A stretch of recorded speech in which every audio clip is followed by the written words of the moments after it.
साथियों नमस्कार, मैं हूं ललितेश कुशवाहा और आज हम भरतपुर न्यूज़ के खास कार्यक्रम गांव की यात्रा में पहुंच चुके हैं। भरतपुर जिले की डीग पंचायत समिति की ग्राम पंचायत बहेज में।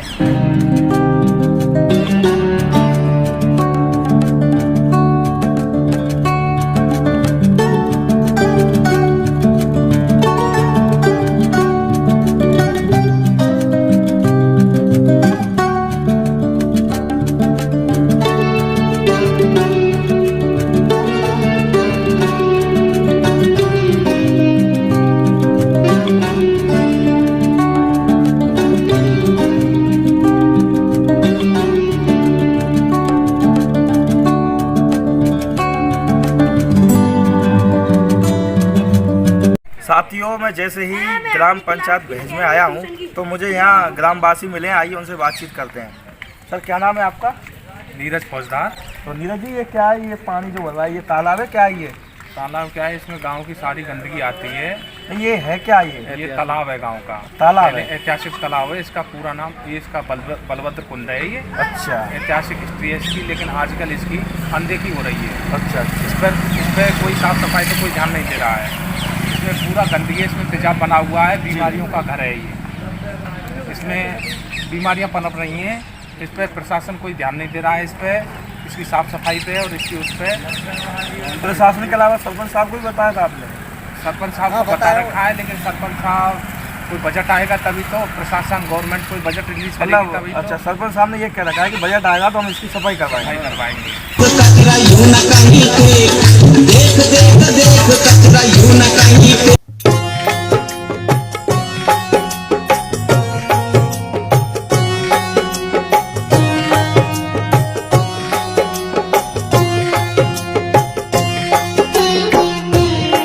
जैसे आगे बढ़ रहा हूँ तो यहाँ और मुझे गांव वाले मिले हैं। आइए उनसे बातचीत करते हैं। क्या नाम है सर आपका? ब्रजेश। ब्रजेश नाम है आपका। तो क्या समस्या आपके गांव में? यहाँ आवारा पशु की बहुत ज़्यादा समस्या है। तो आपने, अच्छा, आवारा पशु की? हाँ, ये आए दिन एक्सीडेंट हो रहे हैं, रोड पे डोलते हैं और खेतों में भी नुकसान कर रहे हैं और बहुत। आवारा पशुओं के बारे में किसी अधिकारी या प्रशासन कोई ध्यान नहीं दे रहा है। ना तो प्रशासन ध्यान दे रहा है, ना कोई एमएलए ध्यान दे रहा है, ना कोई एमपी ध्यान दे रहा है, नहीं कोई कुछ नहीं।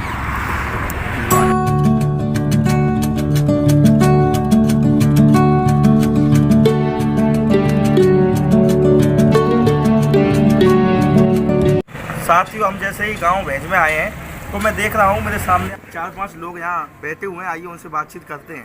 मैं आपका? मेरा नाम बंगाली सिंह। बाबूजी, क्या समस्या है आपके गांव में? बस सबसे पहले तो ब्रिज 84 कोस का जो राज्य सरकार ने तय किया था रास्ता, वो कहीं 24 फुट रखा है, कहीं 25 फुट, और नाली वाली इनकी कोई सुविधा नहीं है पानी निकलने की।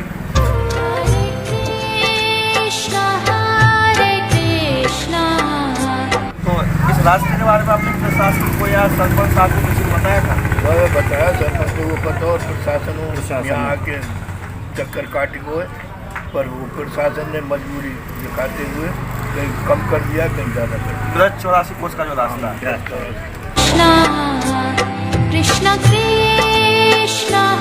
और ये आपका? विमल सिंह फौजदार।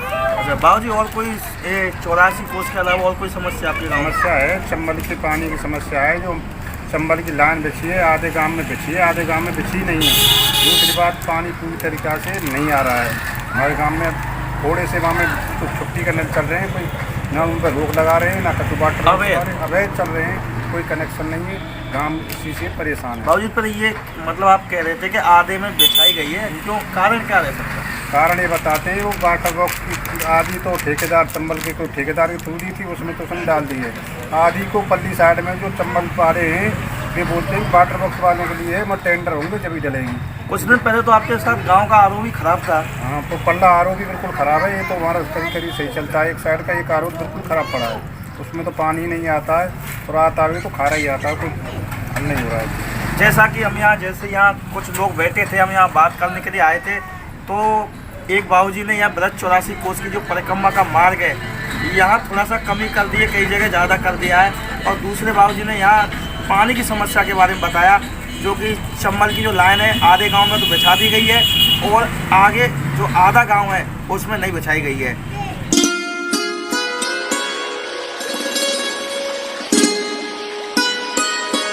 साथियों एक बाबूजी हो रहे हैं, आइए उनसे भी बात करते हैं। बाबूजी क्या नाम है आपका? तो बाबूजी इन्होंने ब्रज, हम जैसे गांव में आए तो कुछ लोगों ने ब्रज 84 कोस के बारे में, समस्या के बारे में बताया, जो परिक्रमा मार्ग है। कुछ लोगों ने पानी के बारे में बताया। इसके अलावा और क्या समस्या आपके गांव में? देखो, समस्या तो मूल जो समस्या है सबसे बड़ी, जो किसानों के लिए 5 गांवों का रास्ता है जी, जंक्शन के लिए स्टेशन है जो बड़ा हमारा गांव है, अंडर पास खराब, रोड बिल्कुल नहीं है, कीचड़ भरा रास्ता रहता है, बरसात में तो निकल ही नहीं सकता जी। उधर से कोई खेती बाड़ी वाले जाते तो ट्रैक्टर फंस जाते पानी में। अंडरपास की कोई पानी निकासी की कोई व्यवस्था समुचित नहीं। दूसरी बात, आम रास्ते हैं जो एक और गांव में लगलम होती है, एक महादेव के लिए रास्ता जाता है वैसे ही, कुछ लोगों ने उस रास्ते पर अतिक्रमण कर लिया, नवीन मकान बना दिया और सरपंच से बार बार निवेदन किया गया है। सरपंच या तो उनसे कह नहीं रहा है या उसकी वो मान रही है। जो ये रास्ता नहीं है, अतिक्रमण की वजह से नहीं है और कोई भी समस्या है? अतिक्रमण की वजह से अवरुद्ध हुआ है। जो जंक्शन का रास्ता था, ना जंक्शन के में कोई अवरुद्ध नहीं है, जंक्शन तो रोड लापरवाही है, में प्रशासन की लापरवाही। प्रशासन ध्यान ही नहीं दे अच्छा, रहा। जो महादेव वाला आप जो रास्ता बता रहे हैं, दूसरा है अभी वो। प्रशासन की लापरवाही है। सरपंच ने भी सुना है कि एक आध बार कहा है फिर भी आप प्रशासन से क्या मांग करना चाहते हैं रास्ते में? प्रशासन से ये है कि वो अपना मुँह के निरीक्षण करे, अगर वस्तु स्थिति जो भी लैंड की आती है उस हिसाब से उसका निराकरण करें। हर पैसे कमाने आया शहर, गाँव मेरा मुझे याद आता रहा, गाँव मेरा मुझे याद। साथियों, बाबूजी से हमने पहले भी बात की थी और अब हम फिर दोबारा से बात कर रहे हैं। कोई नई समस्या इनके सामने आई है। बाबूजी क्या समस्या थी?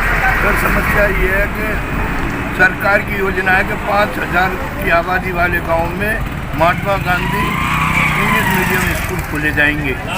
हमारे गांव की 12,000 की आबादी है और उस दिन घोषणा प्रेम सिंह कुंतर है जो डीओ है जी, उसने कुमेर तक के स्कूलों की तो घोषणा कर दी और हमारा गांव उस योजना से वंचित है, जबकि हमारे गांव की 12,000 की आबादी है, वो खुलना चाहिए हमारे। बाबूजी का कहना है कि जहाँ ज़्यादा आबादी है वहाँ तो इंग्लिश मीडियम के स्कूल सरकार के द्वारा आमंत्रित कर दिए गए हैं, लेकिन बहेज गांव में एक 12,000 की आबादी होने के बावजूद भी इस गांव में एक भी इंग्लिश मीडियम नहीं खोला गया है।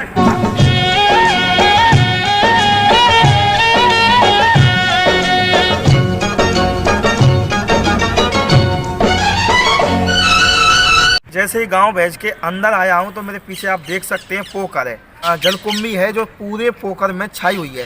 मेरे साथ यहाँ गांव वासी आइए उनसे बातचीत करते हैं। क्या नाम है सर आपका? राजेंद्र जी। राजेंद्र, ये जलकुंभी पहले से थी क्या अभी हुई है? ये अभी हुई है। अच्छा, कैसे हुई थी ये ऐसे हुई है, नहर में से पानी आता है, नाली कौन सी नहर में से? जैसे राजस्थान फीडर रहेगा। अच्छा, राजस्थान फीडर है जी। हाँ, इसमें से पानी आता है और नाली में बह के चली आई, थोड़ी सी आई, अब सारी पोखर में फैल गई है। इससे क्या नुकसान है? इससे नुकसान ये है कि मतलब पशु इसमें पानी पीते नहीं, घुस जाएंगे तो फंस जाएंगे। तो आदमियों के लिए भी समस्या? आदमी के लिए समस्या, अब ये पशु मरने का खतरा, हालत खराब है इसकी।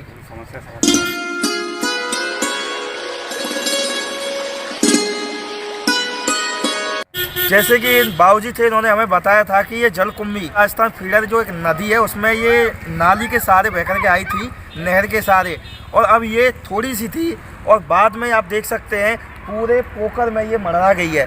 इससे क्या, एक तो पशुओं के लिए पानी पीने की समस्या पैदा हो गई है, साथ ही भी यहाँ कोई भी दुर्घटना हो सकती है, बच्चा या कोई भी व्यक्ति इसमें गिर सकता है, तो इसमें उसे तलाश करने में भी काफ़ी समस्या आएगी। नदिया धीरे बहो, धीरे धीरे धीरे बहो। साथियों, हमने गांव भैज की यात्रा पूरी कर ली है और हमारे साथ सरपंच साहब है, आइए उनसे बातचीत करें। सरपंच साहब, क्या नाम है आपका? जी, सुभाष बाबू। अच्छा, सुभाष बाबू जी। बाबू जी, जो आपके पीछे जो ये कुंड दिखाई दे रहा है, क्या समस्या है इसकी? इसमें समस्या तो ये है, एक तो ये इसमें बहुत ज़्यादा मलबा बढ़ गया है तो पानी समाता नहीं है, और सबसे बड़ी समस्या है कि हमारे यहाँ रोड पे इसकी बाउंड्री नहीं है। तो पिछले साल सर्दियों में एक गाड़ी सीधी इसके अंदर उतर गई तो उसमें 5-6 लोगों की मृत्यु हो गई थी जी। कई बार हमने पीडब्ल्यूडी विभाग से और ये 84 वालों से कई बार हम कह चुके हैं किसी बॉन्डी कराए जिससे कि आगे घटना नहीं घटे, लेकिन अभी तक कोई भी सुनवाई नहीं हुई। हमको काटेंगे और फिर मलेरिया घर घर में बांटेंगे, देख देख देख कचरा यूं न। कुछ गांव वालों से बातचीत की तो उन्होंने बताया कि जो बस स्टॉप बना हुआ है वहाँ बस नहीं रुकती है। और आइए सरपंच साहब से जानकारी करते हैं। सरपंच साहब, क्या समस्या वो बस नहीं रुकती? बस स्टैंड भी हमारे यहाँ बना नहीं है। कई बार हमने रोड विभाग को, कलेक्टर साहब को भी लिख के दिया है कि हमारे गांव की लगभग आबादी 16-17 हज़ार है जी, और हमारे गांव की छोटी बहन बेटियां डीग पढ़ने जाती हैं तो रास्ते में बस नहीं रुकती हैं। तो उसके लिए स्टॉपेज के लिए कई बार हमने बोला है, एक स्टॉपेज बना भी है, लेकिन फिर भी रोडवेज की बसें नहीं रुकती। इससे क्या है कि हमारे गांव के युवाओं को, हमारी माता बहनों को बड़ी समस्या होती है। इस वजह से कई बार हम कलेक्टर साहब से कहते हैं कि भाई कलेक्टर साहब ये चीज़ हमारे गांव में होनी चाहिए। बहुत बड़ा गांव है, महाराज साहब का गांव है, तो उसमें बसें रुकनी चाहिए। जैसा कि सरपंच साहब बता रहे हैं, यहाँ बस स्टॉप तो बना हुआ है लेकिन कोई बस यहाँ नहीं रुकती है। जो गांव के लोग हैं जो आवागमन करते हैं उनको काफ़ी समस्या है।